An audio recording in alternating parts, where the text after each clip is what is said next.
Aduh tuh tinggali kaluhurnya nanjak, masya Allah, tabarakallah ya. Aduh ya alam semesta, masya Allah, bahwa dalilun ala kudrati wa adumatihi fala natafakkaru. Nah urang teu ningali teu ngarasakeun ieu sadaya alam semesta nu sakieu endahna, masya Allah, tabarakallah. Wa halkumna bihibdil amanah, oge nah urang geus ngajaga amanah ti Allah ti alam semesta kudu dijaga diri sakuring sadaya.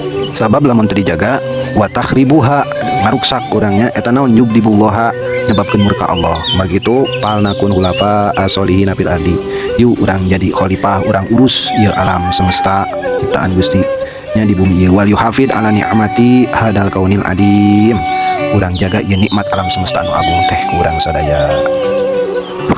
Alhamdulillah tuh geuning tos seep tanjakana, urang istirahat heula. Istirahat sejenak. Ieu dulu. Iluweung mah ti istili herang panon.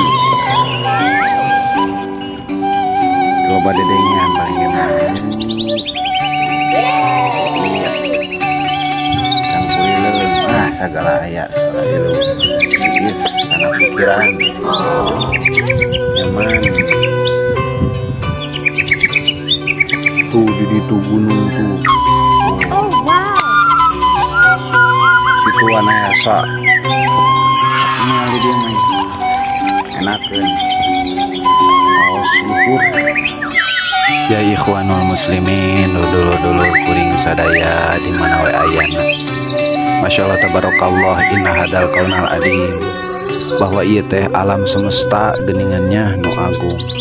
Kuwa min khalqillahi ta'ala ieu teh damelan Allah Subhanahu wa taala. Bahwa dalilun ala kudratihi wa adumatihi, ngajantenkeun bukti tina kakuatan, kakuasaan jeung kaagungan mantenna. Kumargi kitu apalana tapakkaru naha urang sadaya teu mikirkeun teu ningal eta sadaya. Wahalkum nabi hibdil amanah, sarta naha urang teh geus ngajaga amanah ti Allah.